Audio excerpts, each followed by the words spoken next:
Bienvenidos, en esta presentación se abordará el tema de epidemiología comprendido en el capítulo 6, Neoplasias, del libro Patología Humana de Robbins.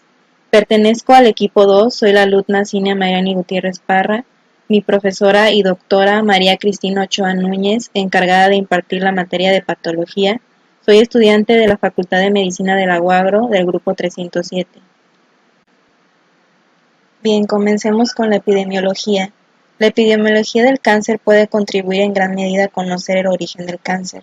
Proporciona una perspectiva general de la causa del cáncer mediante estudios epidemiológicos que relacionan las influencias ambientales, raciales y culturales. Las enfermedades asociadas a cáncer proporcionan claves para su patogenia. Incidencia del cáncer. La Organización Mundial de la Salud, OMS, estimó que en el año 2012 habría unas 14,1 millones de casos nuevos de cáncer a nivel mundial, que podrían causar unos 8,2 millones de muertes, unas 22.500 muertes diarias, y el aumento del tamaño de la población hace que para 2035 la OMS calcule que el número de casos de cáncer pueda aumentar. En Estados Unidos se estimó que en el año 2016 habría unos 1,69 millones de nuevos casos de cáncer y 595.000 muertes por esta causa. Desde 1995, la incidencia de cáncer en los hombres y las mujeres norteamericanos se ha mantenido relativamente estable.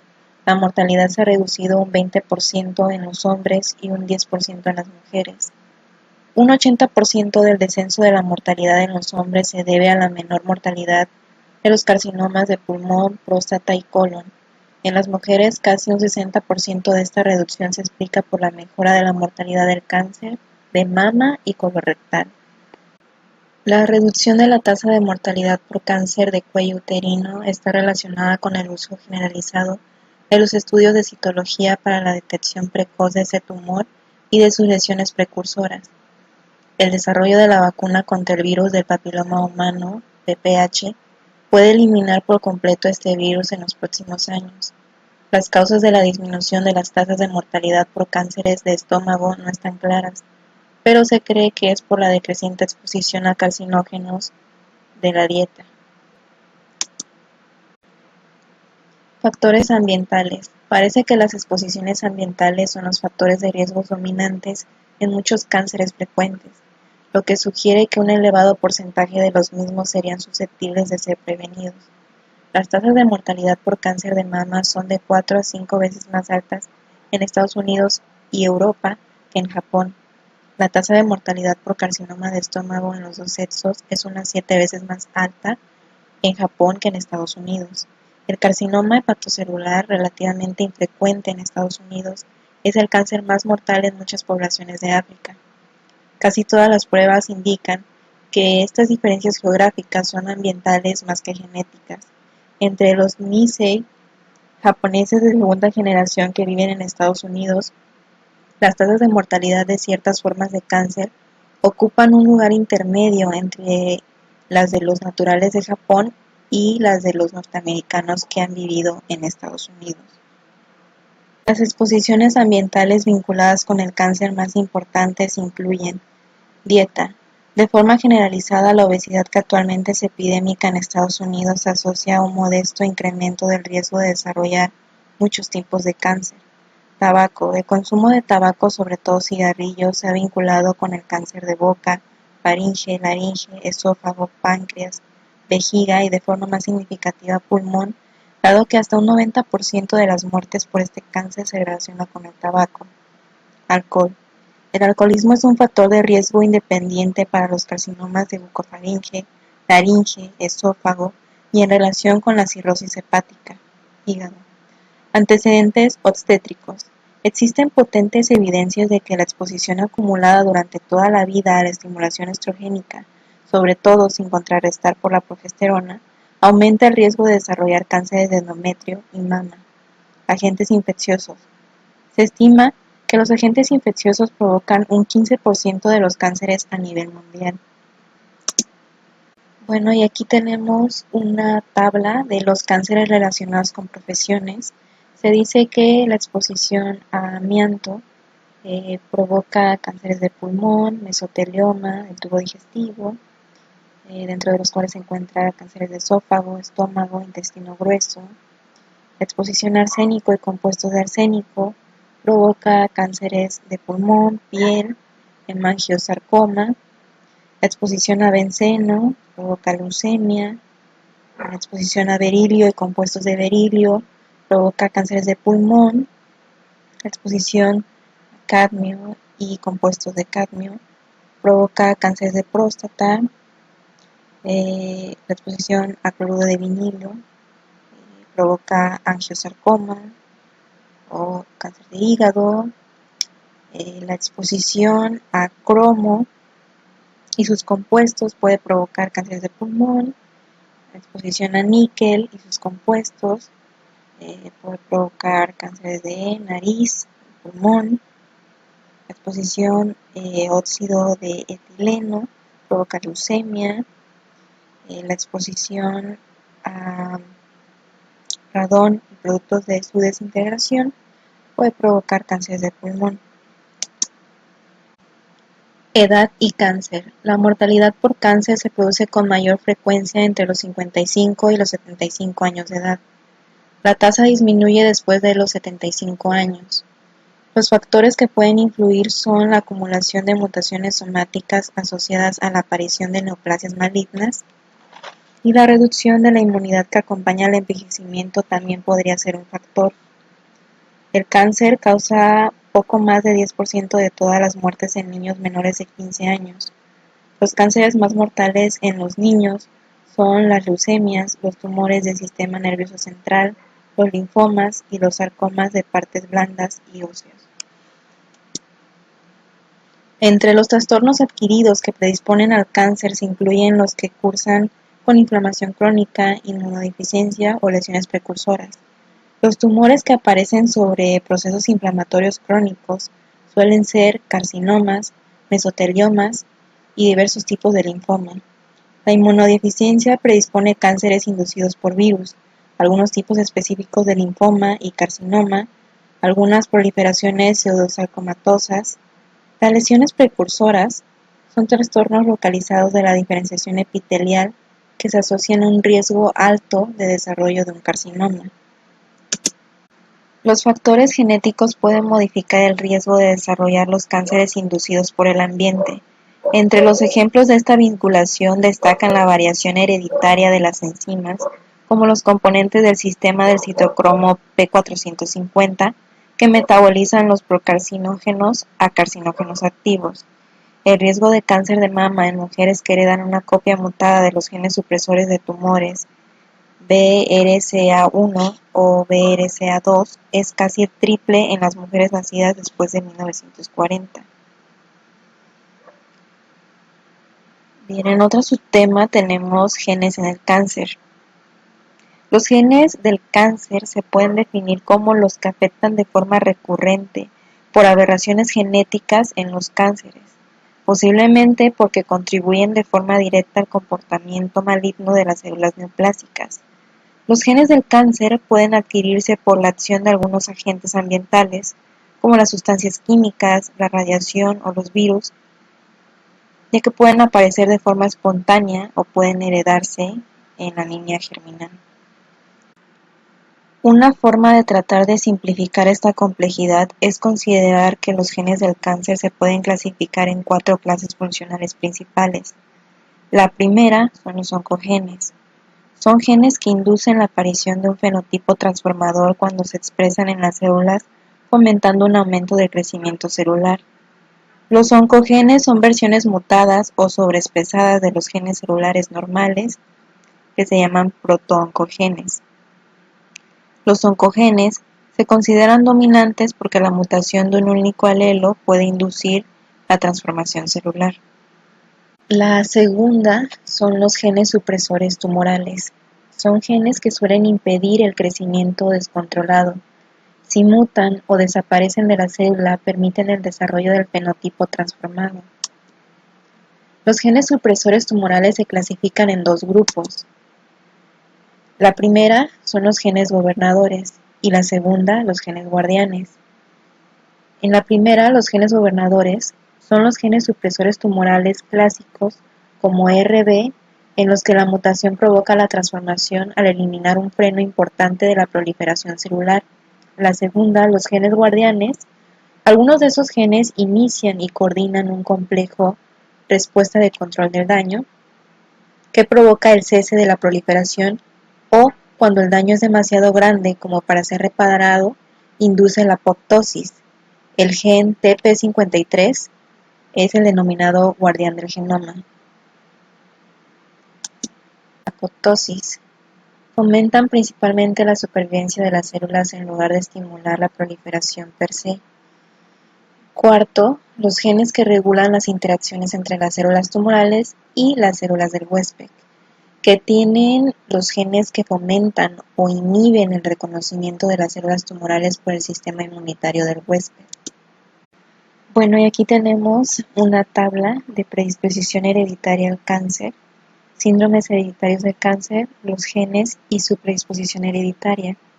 Tenemos al gen Rb con predisposición a retinoblastoma, el TP53 al síndrome de Li-Fraumeni, diversos tumores, el P16-1NK4A con predisposición a melanoma, el APC, poliposis adenomatosa familiar, cáncer de colon, el NF1 y NF2, neurofibromatosis de tipo 1 y 2, al BRCA1 y BRCA2, tumores de mama y ovario, MEN1 y RET, neoplasia endocrina múltiple de tipos 1 y 2, al gen MSH2, MLH1 y MSH6, con predisposición al cáncer de colon hereditario sin poliposis, al gen PACH,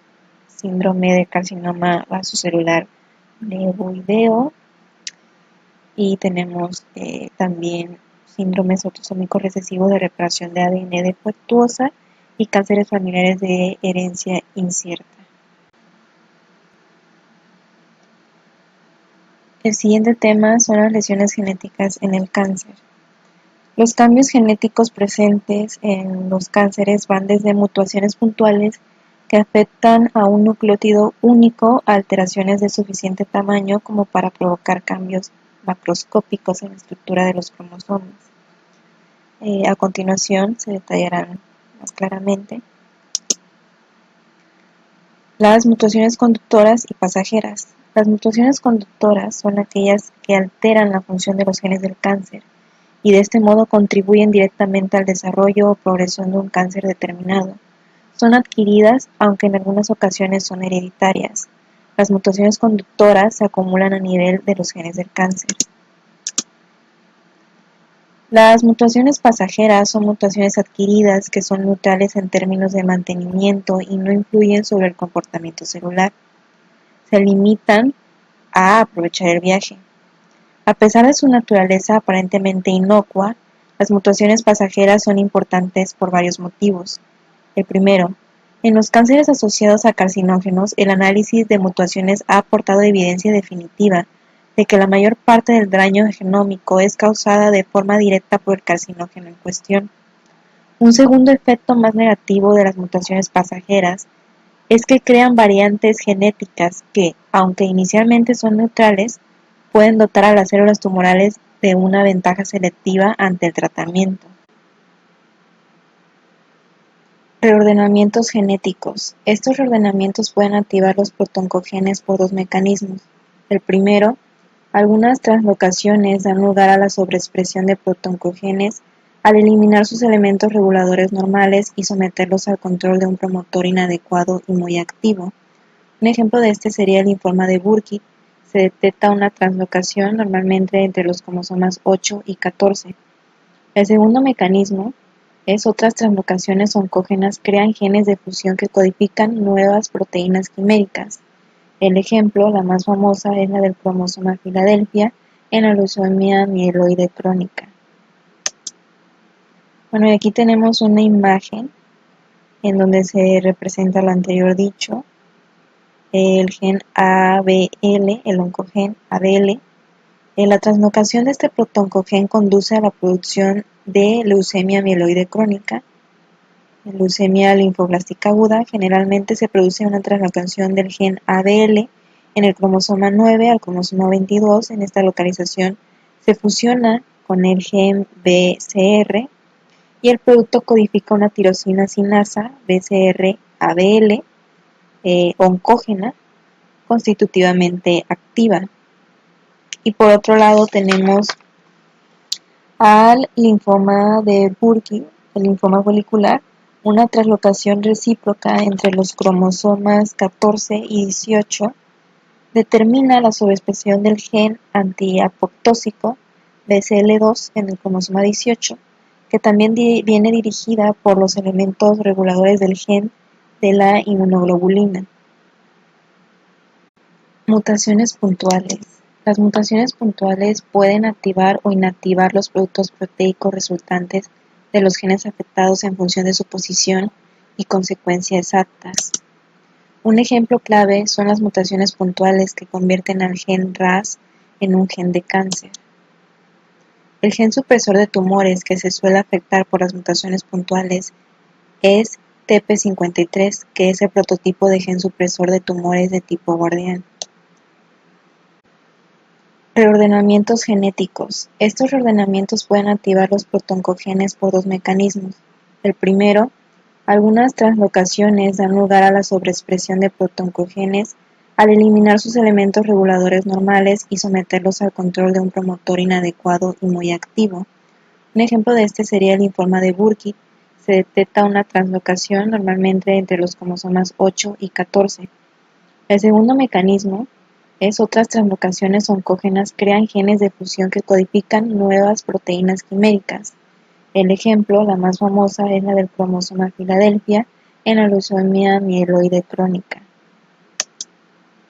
Bueno, y aquí tenemos una imagen en donde se representa lo anterior dicho, el gen ABL, el oncogen ABL. La translocación de este protoncogen conduce a la producción de leucemia mieloide crónica. En leucemia linfoblástica aguda generalmente se produce una translocación del gen ABL en el cromosoma 9 al cromosoma 22. En esta localización se fusiona con el gen BCR y el producto codifica una tirosina sinasa BCR-ABL oncógena constitutivamente activa. Y por otro lado tenemos al linfoma de Burkitt, el linfoma folicular, una translocación recíproca entre los cromosomas 14 y 18 determina la sobreexpresión del gen antiapoptósico BCL2 en el cromosoma 18, que también viene dirigida por los elementos reguladores del gen de la inmunoglobulina. Deleciones. La delección de regiones específicas de los cromosomas pueden dar lugar a genes supresores tumorales concretos que, en general, requieren la inactivación de ambos alelos para que puedan contribuir a la carcinogenia. La deleción de 13q14 elimina el RB con predisposición a retinoblastoma. La deleción del 17p a la pérdida de la proteína P53. Amplificación génica. Los protoncogenes pueden convertirse en oncogenes mediante amplificación, con la consiguiente sobreexpresión de proteínas, que de lo contrario serían normales. Primero, diminutos dobles, estructuras céntricas pequeñas. Segundo, regiones de tinción homogénea por la inserción de los genes amplificados en nuevas localizaciones cromosómicas distantes. N-MYC está amplificada en 25 a 30% de los neuroblastomas y la amplificación se asocia con un mal pronóstico. La amplificación HER2, llamada también ERBB2, se produce aproximadamente en un 20% de los cánceres de mama. Bueno, y aquí tenemos una imagen de la amplificación del gen N-MYC en el neuroblastoma humano. El gen N-MYC, que está normalmente presente en el cromosoma 2P, se amplifica y aparece como partículas cromosómicas adicionales, dobles y diminutas, o como una región de tinción homogénea integrada en el cromosoma HRBF. La integración afecta a otros autosomas como 4, 9 o 13. Aneuploidia. La aneuploidia se define como un número de cromosomas que no es múltiplo del estado haploide, es decir, en el hombre se refiere a un número de cromosomas que no es múltiplo de 23.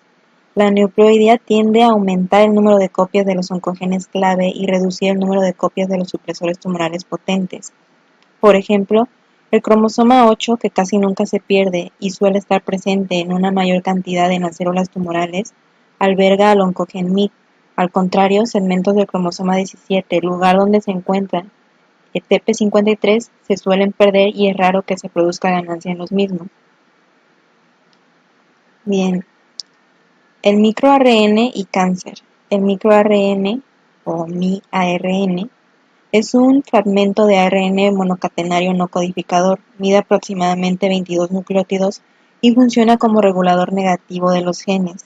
Inhibe la expresión de los genes tras la transcripción porque reprimen la traducción y, en algunos casos, por ruptura del ARN mensajero. Y por último, modificaciones epigenéticas y cáncer. Las modificaciones epigénicas regulan la expresión génica y permiten que las células con la misma composición genética, por ejemplo, una neurona y un queratinocito, tengan aspectos y funciones completamente diferentes. Por ejemplo, el gen Notch1 tiene una función oncógena en la leucemia de linfocitos T, a pesar de que actúa como supresor tumoral en los carcinomas epidermoides. Bueno, la fuente que se utilizó para realizar esta presentación fue el libro Robbins, Patología Humana, 10ª edición, en el capítulo 6, Neoplasias. Hemos llegado al fin de la presentación. Gracias por su atención.